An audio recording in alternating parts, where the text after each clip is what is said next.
குளு குளுன்னு காத்து வீசுது. உங்கள் சத்யாவில் குளு குளு ஏசி ஆஃபர். அம்மா இருக்கக்குள்ள கொஞ்சம் பாதுகாப்பா இருந்தது லேடிஸுக்கு. இதுக்குதான் லேடிஸ் இல்லை. அதுதான் இப்போ விஜய் வந்தா லேடிஸுக்கு பாதுகாப்பு. விஜயகாந்த் இருக்குது பிரேமலா தான். அது பொட்டி கேஸு. அது 20-30 பொட்டி கொடுத்தா வாங்கி போய் வந்துடும். 3 மாதத்துக்கு முன்னாடி டிடிவி தினகரன் என்ன சொன்னார், நான் அவர் கூட கூட்டணி வச்சா தூக்கில் தொங்கத்துக்கு சமம்னாரு. இப்போ அவர் கூட இருக்கிறார். இதே அன்புமணி ராமதாஸ் என்ன சொன்னார், எடப்பாடிலாம் ஒரு ஆளே கிடையாது, காலில் விழுனா விழணும், கையெடுத்து கும்பிட்னா கும்பிடணும், அவருக்கு என்ன தெரியும் ஆட்சியை பற்றின்னு அவர் சொன்னார். அவரு கூடயே இருக்கிறார். ரிப்பப்ளிகன் பொறுத்த வரைக்கும் எந்த ஒரு பிரச்சனையும் இல்லை, சரிங்களா? எல்லாம் கரெக்டாக தான் இருக்குது. தேவையில்லாமல் இந்த மற்ற கட்சிக்காரங்க தான் வந்து எந்த பிரச்சனை இருக்குது அந்த பிரச்சனை இருக்குன்னு சொல்லிட்டு இருக்காங்க.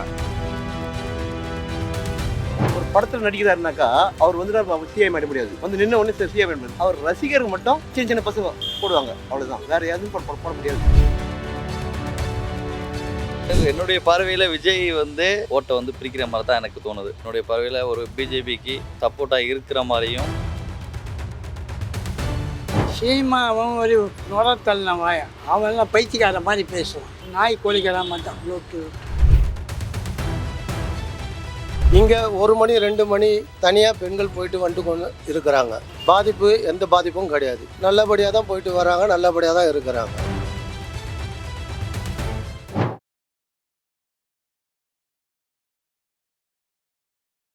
ஐத்தமிழ் நேயர்கள் அனைவருக்கும் அன்பு வணக்கம். தேர்தல் நெருங்கிட்டு இருக்கு. இந்த ஒரு சமயத்தில் சென்னையில் இருக்கிற சட்டமன்ற தொகுதிகளில் மக்களினுடைய மனநிலை என்ன அப்படிங்கிறத கேப்சர் பண்ணிட்டு இருக்கோம். அந்த வகையில் சேப்பாக்கம் திருவல்லிக்கேணி சட்டமன்ற தொகுதிக்குட்பட்ட பகுதிகளில் வசிக்கிற மக்களினுடைய மனநிலை என்ன அப்படிங்கிறத இந்த எபிசோடில் பார்த்து தெரிஞ்சுக்க போகிறோம். பேசலாம். இந்த முறை சேப்பாக்கம் திருவல்லிக்கேணி தொகுதி யார் ஜெயிப்பாங்கன்னு நினைக்கிறேன்? உதயநிதி சார் அவர் இந்த தொகுதிக்கு நல்லா பண்ணியிருக்கிறாரு. எப்போதுமே தண்ணி நிற்கும். திருவல்லிக்கேணினாலேயே மழை பெஞ்சா தண்ணி நிற்கும். கால்வாய் போட்டுக்கிறாங்க. மற்றபடி எல்லாமே நல்லா செஞ்சுருக்கிறாரு. ஓடோடி வந்து பார்க்குறாரு, எல்லாமே செய்கிறாரு. உண்மையிலே தங்கமான மனிதர். திமுக தான். ஏன் திமுக மட்டும்தான். அவங்க எல்லாமே நல்லது தான் பண்ணியிருக்காங்க. பொம்பளைங்களுக்கும் சரி, எல்லாம் லேடிஸுக்கு, குழந்தைங்களுக்கு எல்லாம் நல்லா பண்ணியிருக்காங்க. விஜய் தான் ஐயா. திமுக திமுக விஜய் விஜய் தான் வருவா. மக்களுக்கு நல்லா செய்வார். பொம்பளைங்க பாதுகாப்பு இருப்பாங்க. அணி வருவார்.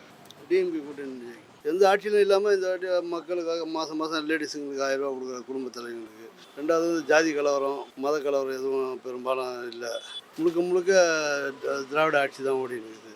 இந்த சேப்பாக்கம் திருவல்லிக்கேணி பொறுத்த வரைக்கும் எப்போவுமே வந்து சூரியன் தான். அதில் எந்த விதமான மாற்றத்துக்கும் வாய்ப்பு இல்லை. இன்ஷால்லா உதயநிதி ஸ்டாலின் தான்.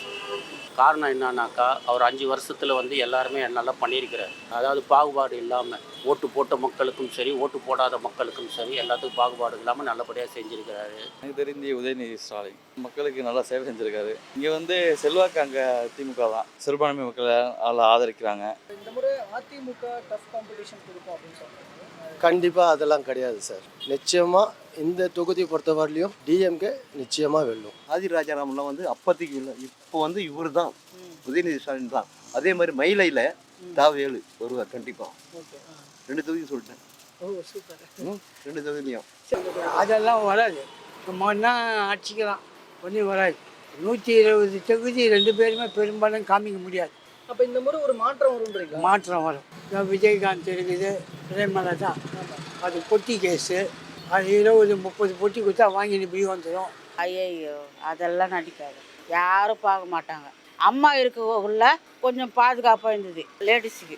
இதுக்கு தான் லேடிஸு இல்லை. அதுதான் இப்போ விஜய் வந்தால் லேடிஸுக்கு பாதுகாப்பு.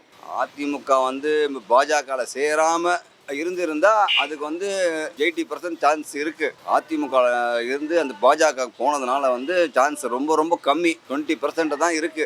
அவங்க வேறு பாதையில் போயிட்டு இருக்கிறாங்க. அது கட்சி வந்து எப்படி எப்படி துண்டு துண்டாக போச்சு. இவன் திட்டுற இவங்க அவனை திட்டினவன் ஒன்றா தான் இருக்கிறான், இவன் அவனை திட்டினவன் ஒன்றா தான் இருக்கிறான். மக்களுக்கு புரியலை சார். முன்னையாவது ஒரு 20 வருஷத்துக்கு முன்னாடி மக்கள் ஒன்றும் தெரியாமல் இருந்தாங்க. இப்போ எல்லாம் வந்து தெளிவாக இருக்கிறாங்க. ஃபோன் வந்ததுலேருந்து போட்டு வராங்கல்ல. ஒரு 3 மாதத்துக்கு முன்னாடி டிடிவி தினகரன் என்ன சொன்னார், நான் அவர் கூட கூட்டணி வச்சா தூக்கில் தொங்கத்துக்கு சமம்னாரு. இப்போ அவர் கூடயே இருக்கிறாரு. இதே அன்புமணி ராமதாஸ் என்ன சொன்னார், எடப்பாடிலாம் ஒரு ஆளே கிடையாது, காலில் விழுனா விழணும், கையெடுத்து கும்பிட்னா கும்பிடணும், அவருக்கு என்ன தெரியும் ஆட்சியை பற்றின்னு அவர் சொன்னார். அவரு கூடயே இருக்கிறாரு. இப்போ இதே எடுத்துங்க, ஜெயக்குமார் என்ன சொன்னார் போன எலெக்ஷனில், நான் பிஜேபியால் தோத்தேன்னாரு, இல்லைன்னா நான் தோக்குற ஆளானார். இன்றைக்கி அவருடைய கூட்டணியில் ராயபுரத்தில் நிற்கிறாரு. மக்கள் தெளிவாக இருக்கிறாங்கல்ல. அதிமுக திமுக இவங்க 2 பேருக்கு தான் போட்டி. இதில் வந்து பிஜேபி வந்து உள்ளே நுழைஞ்சி அதிமுகவே ஒடுக்குமுறை பண்ணுவாங்க சார். அதிமுக அந்த நம்ம பீகாரில் பார்த்துருப்பீங்க. அதே மாதிரி தமிழ்நாட்டிலே உள்ளக வந்து அவங்களுடைய ஆட்சி முறையை மாறதுக்கு கூட முக்கால்வாசி 100க்கு 100% வாய்ப்புகள் அதிகம். இந்த 5 வருஷத்துல இன்னும் தீராத பிரச்சனை, இன்னும் இந்த பிரச்சனை இருந்துகிட்டே இருக்கு அப்படின்னு ஏதாவது இருக்கு? அந்த மாதிரிலாம் எதுவுமே கிடையாது சார். அவர் நல்லது தான் செஞ்சுருக்கிறார். வந்ததுலேருந்து எல்லாமே ஃப்ரீ பஸ்ஸு விட்டுருக்குறாங்க. இதில் கொண்டு பெண்கள் நிறைய பேர் வந்து யூஸ் பண்ணுறாங்க. அந்த மாதிரி இன்னும் ஒரு 5 வருஷம் இருந்தாக்கா இன்னும் மேன்மையாக உயரும் தவிர தாழ்ந்து போகாது. அது நிச்சயமாக அவர் செய்வார், நம்பிக்கையோடு காத்து. ஒன்றும் பிரச்சனை இல்லை பாரு, பொக்கையும் போலியமாக இருக்குது. பிரச்சனைகள்லாம் எதுவும் கிடையாது. அவங்களாவது ஒரு நிவாரணம்லாம் கொடுத்துருந்தாங்க. தீபாவளிக்கு நிவாரணம், ரம்ஜானுக்கு நிவாரணம், இந்த வருஷத்தில் எதுவுமே கிடையாது. ஐயா என்ன குறை சாமான் அடிச்சுக்கிறது கொள்வது எதுக்கு தேவையில்லான்னு மக்களுக்கு பாதுகாப்பு கொடுப்போம். லேடிஸுக்கு நல்லபடியாக இருந்தது. பிரச்சனை தெரிஞ்சு இல்லை. விலைவாசி ஒன்றும் அந்த அளவுக்கு ஒன்றும் பெருசாக ஒன்றும் போல. சில நேரத்தில் டிமாண்டாக இருக்கும்போது, போக்குவரத்து கம்மியாக இருக்கும்போது அப்போ கொஞ்சம் விலையாரும் திரும்ப டவுன் ஆகிடும். அது இயற்கை தான். இங்கே வந்து எந்த ஒரு பிரச்சனையும் கிடையாது. ட்ரிப்ளிகேன் பொறுத்த வரைக்கும் எந்த ஒரு பிரச்சனையும் இல்லை. சரிங்களா, எல்லாம் கரெக்டாக தான் இருக்குது. தேவையில்லாமல் இந்த மற்ற கட்சிக்காரங்க தான் வந்து எந்த பிரச்சனை இருக்குது அந்த பிரச்சனை இருக்குன்னு சொல்லிட்டு இருக்காங்க. ஆனால் அப்படி எந்த ஒரு பிரச்சனையும் இல்லை. இல்லை ஓரளவுக்கு முக்கால்வாசி முடிச்சிட்டாங்க. இப்போ மேம்பாலம் பிரிட்ஜு எல்லாம் நடந்துக்கிட்டு இருக்கு. திமுக ஆட்சின்னு வந்தாவே எல்லாமே கல்வி உயர்வு பார்ப்பீங்க, எல்லாமே கரெக்டாக தான் போயிட்டுருக்குது. அதான் அந்த ஒடுக்குமுறை இந்த இதெல்லாம் இருக்காது. மத சார்பு அற்ற கட்சியாக இருக்கும். நல்ல ஒரு விஜய் வராருங்களே, அவர் நிறைய வாக்குகளை பிரிப்பாரு, அப்படி ஜெயிப்பாரு அப்படின்னு நினைக்கிறேன். கண்டிப்பாக முடியாது சார். அதை பொறுத்த வரலையும் டிஎம்கே ஓட்டு டிஎம்கேக்கு தான் வரும் தவிர, அது வந்து அதிமுக உடைய ஓட்டு வேணா பிரியும் தவிர மற்ற கட்சி விஜய்க்கு போகும் தவிர டிஎம்கே ஓட்டுன்றது வந்து டிஎம்கேக்கு தான் சார் வரும். ஒரு படத்தில் நடிக்கிறாருனாக்கா அவர் வந்து அவர் சிஎம் ஆகிட முடியாது. வந்து நின்று உடனே சிஎம் ஆகிட முடியாது. அவர் ரசிகருக்கு மட்டும் சின்ன சின்ன பசங்க போடுவாங்க, அவ்வளோதான். வேற எதுவும் போட முடியாது. பெரியவங்க போட முடியாது, என்னோட வயசானவங்க போட முடியாது. கட்சியிலே இருந்தவங்க வயசான ஆயா பாட்டி தாத்தா எல்லாமே யாரும் தான் தெரியும். அவங்க கை எங்கே போகுமோ அதுதான் போவோம். இவர் வந்து மாற்றி வராங்க. இவங்களுக்கு வந்து ஒரு மாற்றம் கொடுத்தா இந்த விவசாயிங்களுக்கு இந்த கடன் இது பண்ணுறது கொஞ்சம் மாற்றம் பண்ணுவான்னு என்னோட ஆசை. இவர் வந்து படிச்சிருக்காரு, அனுபவங்கள் அதிகமாக இருக்குது. அரசியலை பற்றி பேசல, பொதுவாகவே அரசியலை பற்றி தெரிஞ்சுக்க படம் எடுத்திருக்காரு. படத்தில் வந்து ஒரு ஓட்டுக்கு என்ன இன்வெஸ்ட் பண்ணணும்னு எப்படி கஷ்டப்பட்டு வந்து அந்த ஓட்டை தமிழ்நாடு மக்கள் தெரிவிக்கணும்னு சொல்லிட்டு காட்டியிருக்காரு. அந்த அரசியல் இப்போ இல்லை, 10 வருஷமா ஆண்டுகளாக பிளான் பண்ணி தான் வந்திருக்காரு. பிளான் பண்ணி வந்திருக்காரு. ஏன்னா இவருக்கெல்லாம் வாய்ப்பு கொடுத்தாங்க. அப்போ இங்கே ஓட்டு நீங்கள் போட போகிறீங்க அதில்? ஆமாம் சார், ரைட். விஜய் நான் உறுப்பினர், நான் 2 வருஷமாக உறுப்பினராக எல்லாத்தையும் பார்த்து தான் அனுபவிச்சு உறுப்பினர். எம்ஜிஆர் இருந்த காலத்திலேயே டிஎம்கேல இருந்து, எம்ஜிஆர் பிரிஞ்சத்துலேருந்து ஏடிஎம்கேல இருந்து, அப்பாதிக்கு ஏடிஎம்கே தான். எம்ஜிஆர் இதுதான், எம்ஜிஆர் ஜெயலலிதா. இப்போ அதனால அடுத்து டிவி கேட்க வந்துட்டீங்க. ஆமாம், டிவி கேட்க வந்துட்டோம். விஜய்லாம் அந்த அளவுக்குலாம் ஆட்சி உட்காரத்துக்குலாம் வாய்ப்பு கிடையாது. நம்ம குறிப்பிட்ட ஓட்டு பிரிப்பார், அவ்வளோதான். ஓட்டு கொஞ்சம் சதவீதம் கொஞ்சம் பிரியும் இல்லையா, ஆட்சியெலாம் உட்காரத்துக்கு வாய்ப்பு இல்லை. அவங்களாம் ஒரு ஆளே இல்லைங்க. சினிமா துறையில் வந்தாங்க, அவங்களாம் வந்து டைரெக்டாக வந்தவொடனே வந்து சிஎம் ஆகணும்னு இது வரைக்கும் யாரும் சொல்லலை. எம்ஜிஆர் இருந்தார், அவர் அடிமட்டத்துலேருந்து கரெக்டாக வந்தார். ஜெயலலிதா அம்மா வந்தாங்க, சீமான் சார் இருக்கார். அவர் வந்து எந்த ஒரு பிரச்சனையாக இருந்தாலும் சரி டைரெக்டாக வந்து சொல்லிடுவார், நீ யாரா நீ போடா, நீ யாரா நீ போடான்ட்டு. இவர் அதெல்லாம் கேட்கல. விஜய் வருவார் சார், ஓட்டு வாங்குவார். ஒவ்வொரு தொகுதியிலும் ஒரு 5%, 6% ஓட்டு வாங்குவார். எலெக்ஷன் முடிஞ்சவன தான் தெரியும் அவர் என்ன வாங்குறாரு, என்ன செய்கிறாரு, எது செய்கிறாருன்ட்டு. வராரு, கேன்சல் பண்ணிட்டு போயிடுறாரு. என்னுடைய பார்வையில் விஜய் வந்து ஒரு ஓட்டை வந்து பிரிக்கிற மாதிரி தான் எனக்கு தோணுது. என்னுடைய பார்வையில் ஒரு பிஜேபிக்கு சப்போர்ட்டாக இருக்கிற மாதிரியும் அவருடைய பார்வையில் இப்போ பாருங்கள், திருப்பரங்குன்றம் அந்த இதுக்கு எந்த ஒரு வார்த்தையுமே இது வரைக்குமே ஒரு அறிவிப்பு கூட எக்ஸ் தளத்துலையோ ஏதோ ஒரு தளத்துலையோ வலைத்தளத்தில் ஒரு பதிவு கூட அவர் போடல. பார்த்துருப்பீங்க, பல இதை நீங்கள் பார்த்துருப்பீங்க.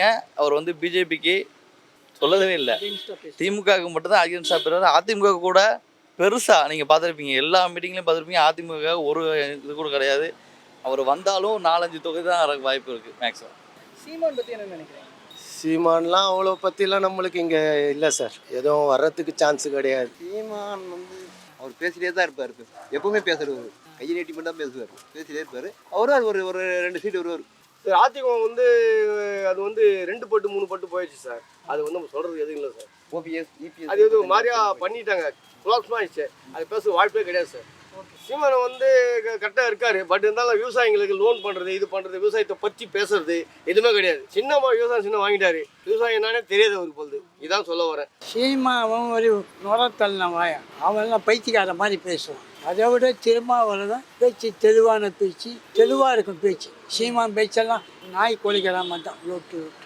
அதனால வேலைக்கு ஆகாது. சீமான் இல்லை கீமான் இல்லை, எந்த சீமானும் கிடையாது. இப்போ விஜய் தான் வரணும். சீமான் நமக்கு அந்த அளவுக்கு அது வரைக்காதது, அவர் வந்து வேலைக்கு ஆகாது. சீமான் இங்கே வந்து தமிழ்ண்டுவார், அங்கே போய் நார்த் சைடில் போய் பிஜேபி ஓட்டு கேட்பார் அவர் நார்த் சைடில். அதையும் நாங்கள் பார்த்துருக்கோம் யூடியூப்பில். சீமான் வந்து வெத்து வேட்டு.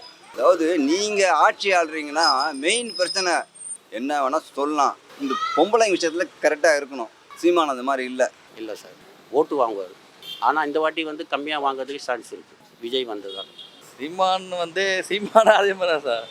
சீமான் வந்து அவர் வந்து ஜெயிச்சாலும் ஜெயிக்காட்டியாலும் அந்த இதுதான் முறை, ஓட்டை பிரிக்கிறது அந்த மாதிரி. ஓட்டு பிரிக்கிறது. இப்போ எதிர்க்கட்சிகள் தரப்புல பொதுவாக திமுக மேலே ஒரு பாயிண்ட் ஒன்று வைக்கிறாங்க. பெண்கள் பாதுகாப்பு இங்கே நிறைய குறைபாடோடு இருக்குது, பெண் குழந்தைகளுக்கு பாதுகாப்பு இல்லை அப்படின்ற விஷயம்லாம் வைக்கிறாங்க. அதை பற்றி என்ன நினைக்கிறேன்? அது தாக்கத்தை ஏற்படுத்தணும். நிச்சயமாக அந்த மாதிரி கிடையாது சார். பேசுறது 1000 பேசலாம், என்ன வேணுமோ பேசலாம், வாய் இருக்கிறதுனால. இங்கே 1 மணி 2 மணி தனியாக பெண்கள் போயிட்டு வந்துட்டு கொண்டு இருக்கிறாங்க. பாதிப்பு எந்த பாதிப்பும் கிடையாது. நல்லபடியாக தான் போயிட்டு வராங்க, நல்லபடியாக தான் இருக்கிறாங்க. அதெல்லாம் சொல்லலாம். இந்த மாதிரி ஓட்டுக்காக இங்கே பாலியல் நடக்குது, அது நடக்குது, அந்த மாதிரிலாம் கிடையாது சார். இல்லை, நம்ம நியூஸில் பார்க்குறோம் நிறைய நடக்குது, அதனால நியூஸில் 1000 போடுறாங்க சார். அது எந்த லெவலுக்கு உண்மை பொய்ன்னு நம்மளுக்கு தெரியாது இல்லையா? நிச்சயமாக பெண்களுக்கு பாதுகாப்பு கண்டிப்பாக இருக்குது சார். மகளிர் போலீஸ்க்கு அவ்வளோ சப்போர்ட் பண்ணி டிஎம்கேல சொல்லியிருக்கிறாங்க. நல்லா பண்ணுறாங்க, எல்லாமே நல்லா பண்ணுறாங்க, பாதுகாப்போடு தான் இருக்குது.